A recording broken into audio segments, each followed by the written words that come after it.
Dog, I heard you like combiners, so I put combiners on your combiner so you can combine while you're combined. Oh god, that opening was stupid. Hi, it's DragonKeeper 96600, and welcome to my review of the 6th episode of Combiner Wars. And as we're nearing the end game, things are being revealed. And first of all, I should say the name of the episode. This is A War of Giants. And there is no war between giants in this episode. Like, I should get that out there. We have two alive combiners facing off against each other for the first time since episode 1, the Combiner Wars, and they don't fight. And a lot of people are kind of sore about this. I'm not so much, but I do agree that that's kind of weird. But never mind, I'm getting ahead of myself. So, this episode. As you may recall from last episode, Devastator thought it was really funny when he tore Rodimus's arm off. And so this episode starts off with reaction shot. Devastator laughs for way too long, like he's Hulk Hogan. Hulkster!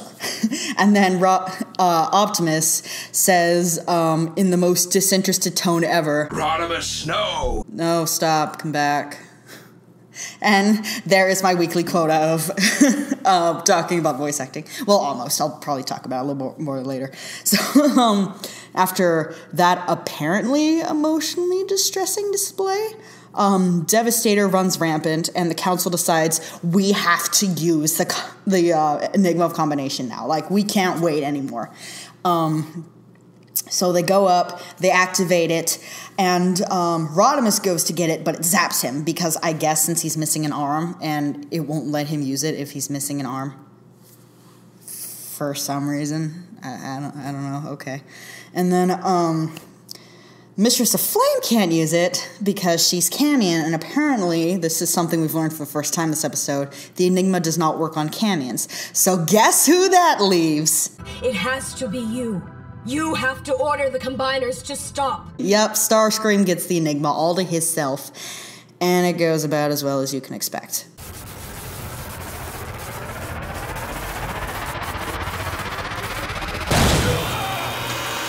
Now, I think this episode, I haven't seen anyone arguing about it, but I think this one might mark sort of a controversial turn in the plot that the story has been going for, because it seemed up till this point that Starscream has been the most reasonable council member. Like, he's gone straight, he's trying to do the best by Cybertron, he's, like, we had that preview trailer of him flying against the sun while lamenting about how burdened he is by responsibility and all that stuff. This episode shows that it might have been all an act, and Starscream might have just been biding his time so he could get more power, which, I feel like this is the big thing of the episode, is a turning point for the show, so I feel like I'm going to focus on it most of this review, and it is something that I can go in a lot of detail about. First of all, Starscream's whole character up to this point, I've been talking about how it's not very Starscream-ish. Like, his personality, I compared him explicitly to Shattered Glass last week. And he just seems very bland and very reserved and, like, very noble and not much else. So when this happens, and he's basically declaring himself a god while wielding the Enigma of Combination and taunting Megatron about how he's evolved to a higher state of being and all this stuff, honestly, it was puzzling, because when he first grabs the Enigma, his eyes glow red. I know normally in other shows they're red usually, but in this episode they're yellow, and that's not the only weird color change with Starscream, but I'll get to that in a second. And he, like, starts speaking, like, this weird, stilted manner. So at first I didn't realize what was going on, and I thought it was like possessing him or overriding his judgment. But then, when Megatron asks him if he's been planning this, he says, yes, I've been planning this for a long time. So it's like, oh, okay, so you were evil all along. And it seems weird to go backsies on a characterization that you've established for a character, even if it is consistent with the conception that we previously had of the character. You may recall, or you may not, that when watching Starscream's preview trailer, I was super skeptical about his apparent heel turn, and I said, face turn. And I said, I want him to fuck up. Well, he's fucked up, but not in the way I was expecting. And I'm honestly, I'm not sure how I feel about this twist, because I still feel like there's some things that we need to know about it. Like, there are 2 episodes left after this, so it's next episode obviously can't be we just kill him and then go home. Like, there's like some more stuff that has to happen before that. I need a drink.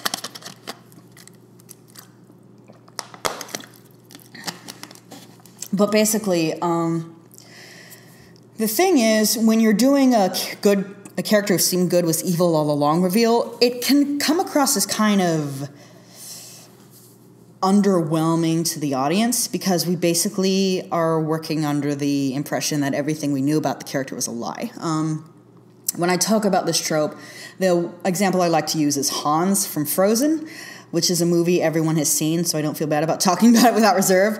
Like, Hans is introduced as, like, Anna's fiance, and he's, like, really sweet, and they have perfectly compatible personalities, and then near the end it's revealed he's evil, and he's just been courting her to get her kingdom.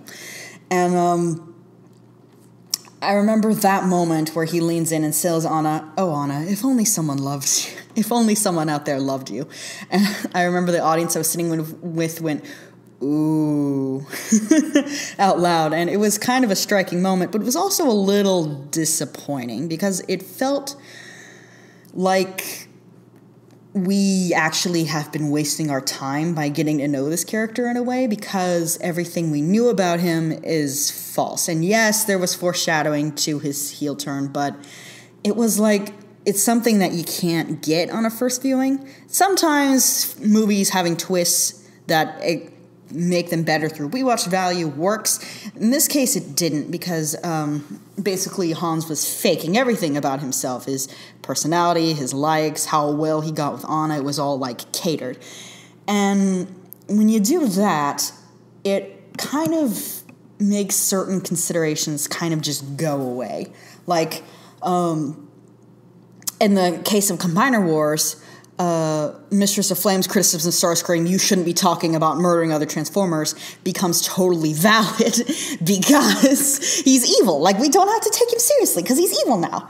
And with the thing in Frozen, I remember one thing I was thinking, like, when Anna started getting along with Kristoff, and it looked like a relationship was going to bloom there. I'm like, oh man, how are they going to resolve the thing with Hans? And then Hans turned out to be evil, so that didn't have to be resolved. You see what happens here? When you make a character evil, all their previous struggles no longer matter. And it's particularly baffling because Starscream is a character who has been billed as having great struggle as being leader. Now, I feel like the heel turn would be more effective if, again, he had showed more personality, since he'd been so bland, and again, noble was his starting trait. But noble was the only trait that we had. And relying on our previous perception of Starscream, as you have been doing in this fan-catered show, is risky, because not every fan has seen the same material. So, like, someone who is, like, a fan of the Unicron trilogy will have a very different preconception of Starscream than someone who reads, like, the Windblade comics, or someone who was really familiar with the G1 cartoon, or, you know, like, all these different shows have different versions of Starscream. And yet, it looks like G1 Starscream, but the name Starscream has been applied to a lot of characters who don't look like that. So, depending on what a given fan is familiar with, they're going to have a different idea of what Starscream's going to be. And when you really think about it, the twist of your show is that Starscream is a traitor. Really think about that for a second. Hey, you know what? Well, you want to know another twist? In the Harry Potter series, Harry is British. Did I blow your mind? Now, with that being said, my first gut reaction was that this made no sense, and, like, it conflicted with what we knew about Starscream. But then I went back and I watched episode 2 just out of curiosity, and son of a bitch, there is foreshadowing. First of all, Starscream told the other council members that the Combiners didn't know that they had the Enigma, which is something that I noticed was true at the time. I said in a review, like, wait, Menasor knows about the Combiner, about the Enigma of Combination, so, like, what's going on? Starscream lied to them. Menasor does know.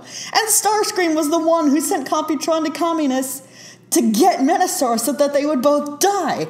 And he's the one who ordered their bodies brought back to Cybertron for examination. What he actually does is once he gets the Enigma of combination, he uses it to combine with the other combiners, which is what my lame, outdated meme was at the beginning of this video.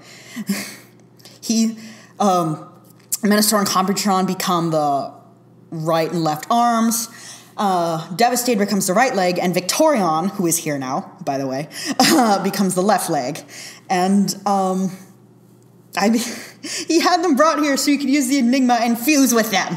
Fucking... And he wouldn't have lamented about going to get Menastor instead of Computron, because he obviously would have failed. He's just one Seeker. Even though Windblade could carve through him in no time. And, well, I'll skip that. And Starscream is a scientist, and he would have known beforehand that the Mistress of Flame wouldn't be able to use the Enigma because she's Camion. And he only agreed to use it once Rodimus was injured and can no longer use it himself. He didn't want to share. Son of a bitch. It was all there, and we missed it. All those pretty speeches about peace and responsibility and atonement. Fuck you. Okay. That being said, Starscream's plan isn't perfect. A lot of things couldn't go wrong. For example, he was shot twice. I don't see that as being part of the plan. Megatron, at the end of the episode, laments that Windblade, Megatron, and Optimus storming the palace was not part of the plan. What Starscream wanted was for the Combiners to come to the council building so he could fuse with them. Combine with them. The Windblade's team was a wrench in the plan, which would explain the genuine look of fear when Megatron was about to cap him. It's like, oh shit, no. Yeah, so a lot of things could have gone wrong. And basically, according to Megatron, again, this is according to him, so I don't know how true this is. Might be bullshit, but I don't know. He claims... He didn't need us. He just needed you to be a killer so that the Combiners would all converge here. Now, think about this for a second. According to Megatron, Starscream's entire plan counted on Windblade having a big enough murder boner to scare every Combiner in a 50-mile radius to come to that spot to try to counter her. Wow. You are really, really scared of Windblade, aren't you, Starscream? I mean, goodness. He was counting on her specifically? Has it been established that Starscream knows Windblade? I mean, Windblade knows his name, but, he's never... I mean, what? What are you talking about, Megatron? Are you just playing the blame game right now? Is that it? You're just trying to blame Windblade for Starscream fucking up when we know it's your fault for not killing the little twat in the first place? And come to think of it, it's more Optimus' fault that this happened, since he's the one who went and got Megatron and told him about the Enigma in front of the Constructicons. And he's the one who made Windblade shoot Starscream.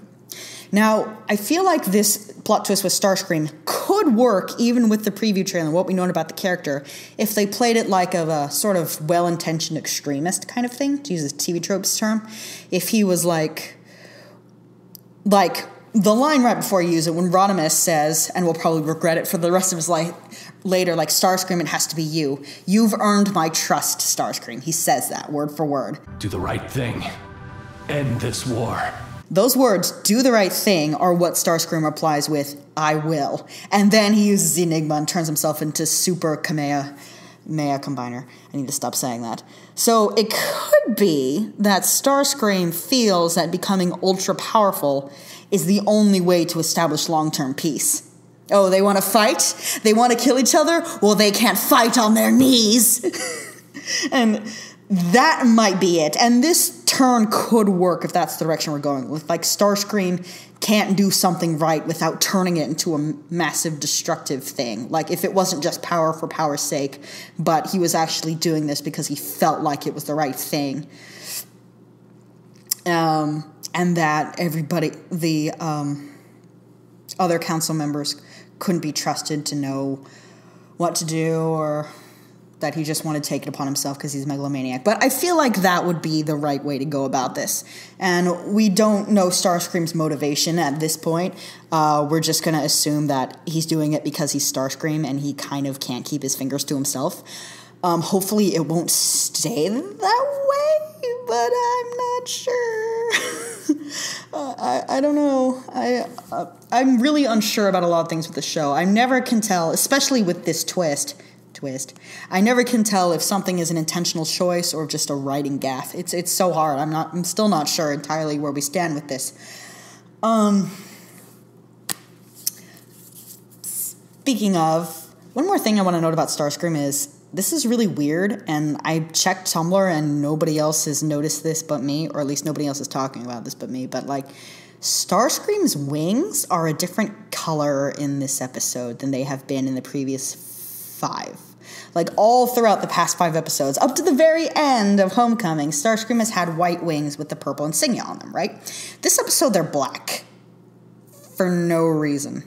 They're just black. Like, there's no insignia anymore, they're just solidly black. What? Like, wasn't... Okay, in the last episode, Devastator pops out of the ground like a daisy and knocks Starscream away. Next episode, Starscream's standing up next to him, it's just a flame with his wings painted black, like, I'm back. What'd I miss? I thought I'd go out and get a new decal while you were lying on the ground whimpering in pain. Skywarp was right. Black is very slimming. Like, I'm not sure what that was. And it's, like, consistent. Like, for the rest of the episode, he looks like that, even before he has the Enigma, and I don't understand. That's one of, if it's an animation error, it's one of the strangest animation errors I've ever seen. Like, why would you swap out the model in between episodes that are only supposed to take place a few seconds apart? Like, what kind of mistake would make him be have completely black wings? Like, in Armada, which is 2D, sometimes, like there was one episode, I don't remember, I think it was episode 21, where, like, instead of, like, the character, they would be represented by, like, a black dot because they didn't have time with Cartoon Network's rush schedule to put in the full character model. But that was 2D, and they have a 3D model of Starscream that they've been using and looks good and has the insignia on it, so why they would swap it, I have no idea. That's weird. That's... okay. Apparently Devastator swatted Starscream so hard he changed color like a chameleon. The reveal in this episode that Camions cannot use the Enigma raises 2 implications. One, I realized by reading TF Wiki that Victorian is not from Caminus in this version. Even though she looks the same, as far as I can tell, I'm not super familiar with the comics, but she looks the same as in all the previous Dark Art I've seen her, and she has no insignia. Like all the other combiners that are now part of Starscream Combiner, who I think we need to come up with a fan name for pretty quick, all have Autobot or Decepticon insignias on them. She doesn't have one, so she's a neutral combiner, I guess. The second thing I realize is that this kind of explains why the Mistress of Flame was so gung-ho about using the Enigma to just wipe out all the combiners. Several episodes ago, they're not, none of them are Camions. She doesn't care. Not my people, not my problem.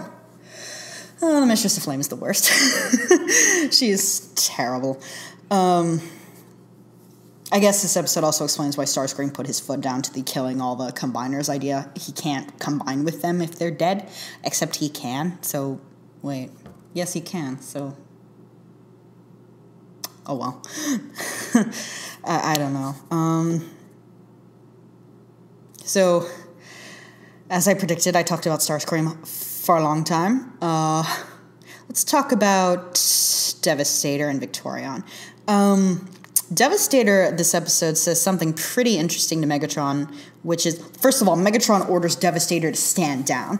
And Devastator refuses. And the fact that Megatron ordered him is interesting for 2 reasons. One, even though Megatron's exile is no longer leader of the Decepticons, he still thinks he's the master of Devastator. He even describes himself as master. Like, he uses that word. So that's weird. It's like Devastator's like sort of a subhuman status, I guess. 2, The way that Megatron just pimps up to Devastator and tells him to stop is pretty badass. Like, he seems more annoyed than anything. Devastator, what are you doing? Stand down. You better stop that. It doesn't work, but, he doesn't back down. And then Devastator says that Megatron ordered them to be in robotic components, the way he describes it is pretty interesting. You order us to rip ourselves apart so you feel safe! And this is the point where the plot starts making Steven Universe noises. Like, the Combiners are fully sentient, complex individuals, unlike in G1, where the Combiners were very simple-minded because they couldn't think anything that all of their components wouldn't think. So, like, they spoke like the Hulk and, could only follow simple commands and stuff.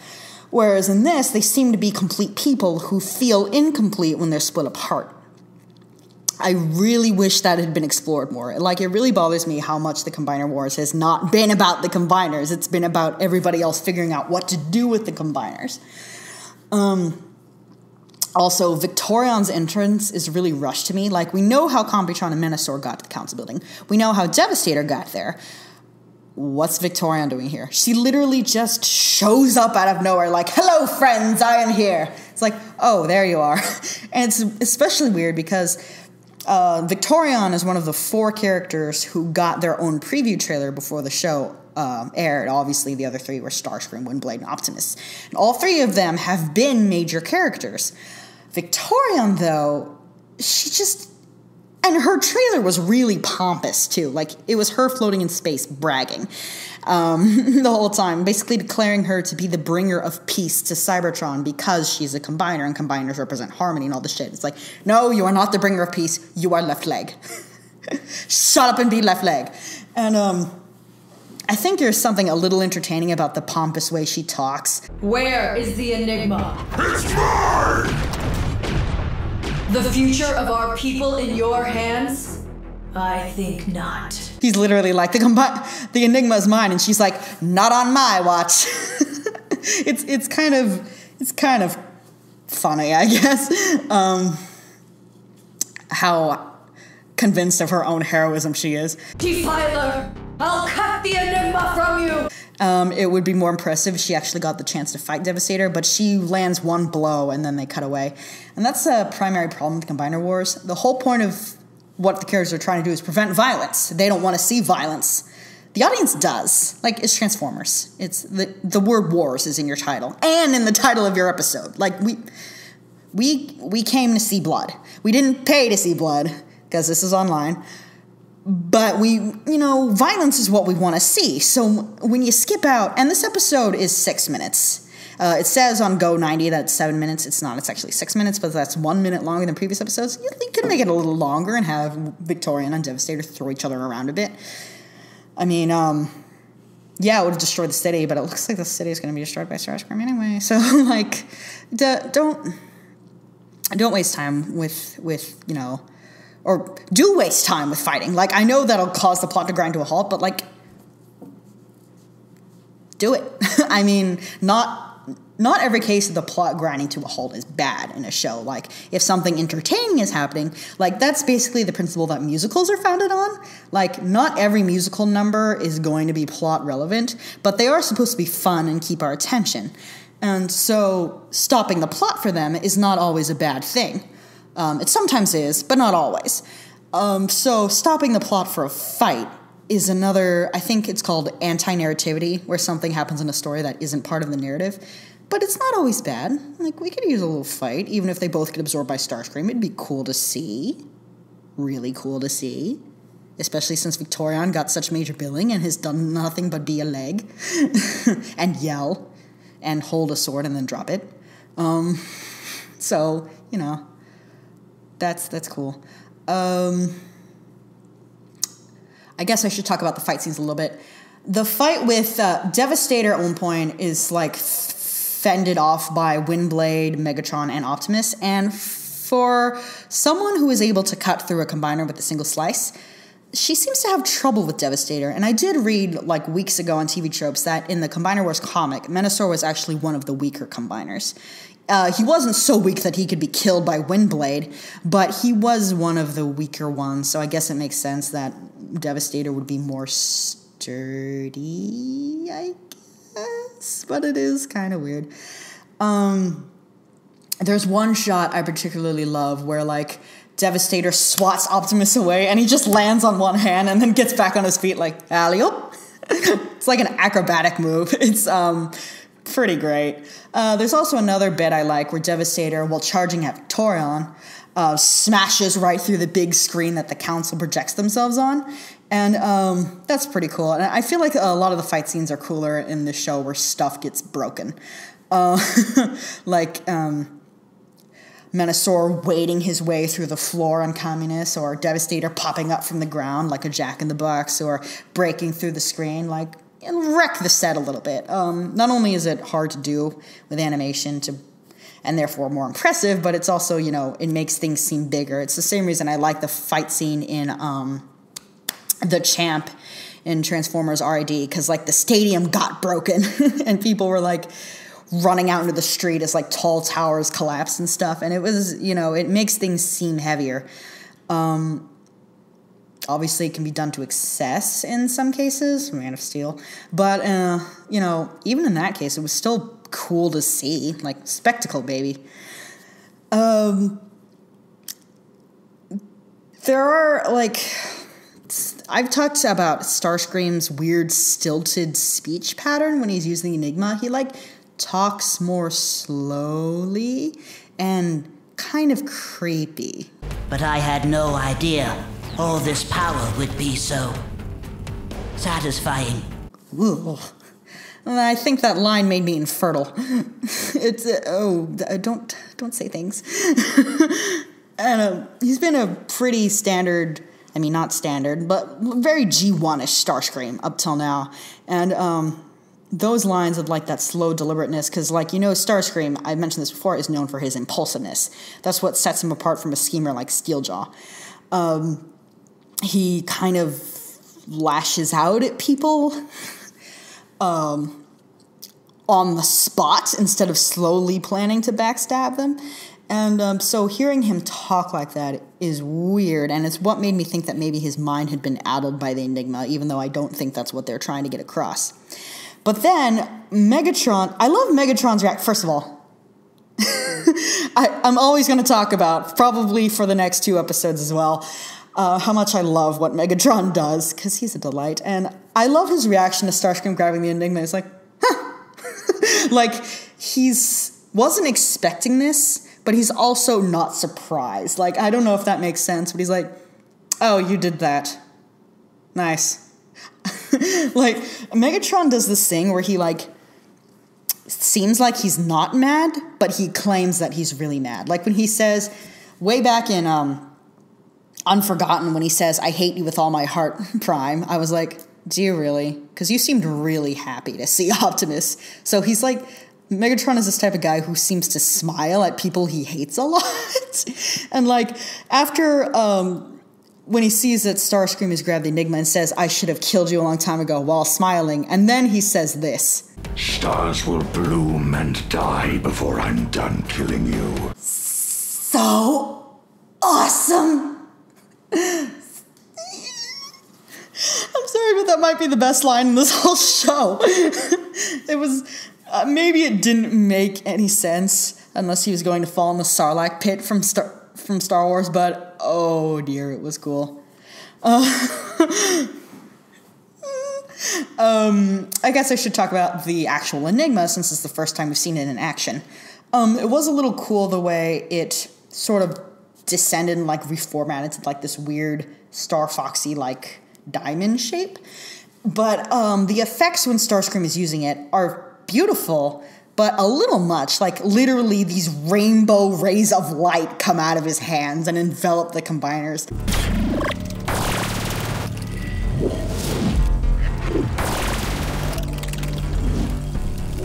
I think the design of Starscream as a combiner is kind of cool, because it looks like, and we haven't gotten a clear look at it, we probably will next episode, but it looks like Starscream's normal frame is like overlaid on top of the limbs. So the giant combiners are just floating while like this aura in the shape of Starscream's arms and legs is over them.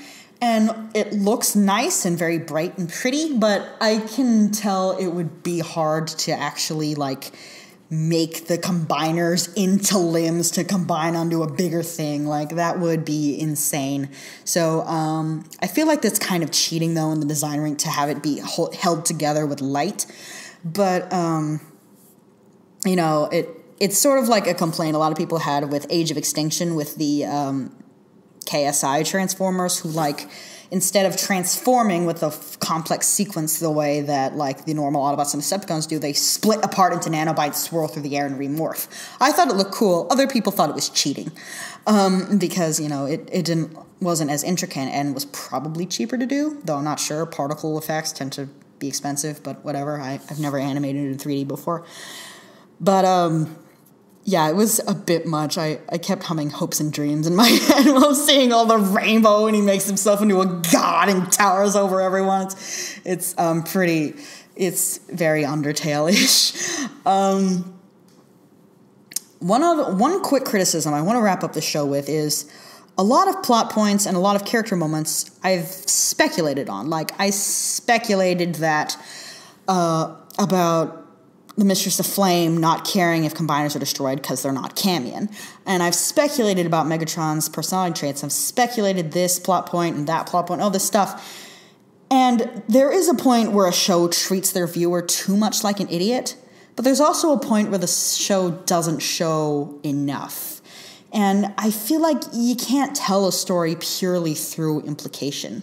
Like, coming up with your own conclusions is fun, but if it's a narrative story like this with a strict beginning and end and at least a protagonist, if not a clear good guy, then having so much be left up to interpretation or to implication, as a lot of the things I've talked about in these reviews, is not the best way to go about it, I think. I know you're limited by the runtime, but I don't think like this is a story that can't be told in this runtime, considering what happens. It's just that, like, I saw the interview with Eric Calderon, and I saw that a goal was like that a lot of things would be below the surface. So maybe that's the goal. Maybe that was what they were going into.